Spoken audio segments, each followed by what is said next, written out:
Hello guys, দেখো নতুন একটা ভিডিও নিয়ে চলে এসেছি। আজকে নিয়ে এসেছি পাস্তা। আজকে আমি বাড়িতে পাস্তা করছি, তাও নিরামিষ পাস্তা করছি।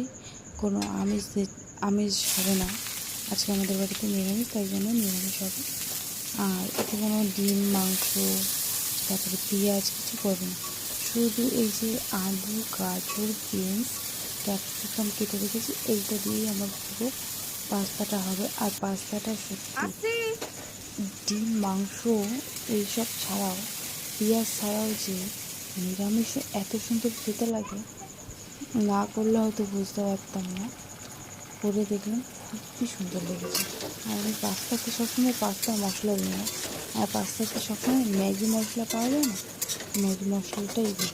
পাস্তা মশলার থেকে ম্যাগি মশলাতে পাস্তাগুলো খুব টেস্ট হয়। আমি পাস্তা বলো, চাউমিন বলো, যদি কোনো সময় ভাতও ভাজি, আশা করি সবাই জানো ভাত ভাজা খায়, ওতেও আমরা ম্যাগি মশলাটাই দিই। অসাধারণ লাগে খেতে।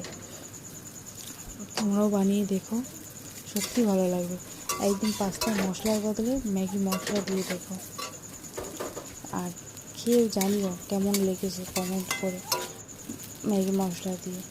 আর আর এরকম ভিডিও পেতে আমার চ্যানেলটাকে ফলো করে দিও ফেসবুক থেকে, আর ইউটিউব থেকে আমার চ্যানেলটাকে সাবস্ক্রাইব করে দিও।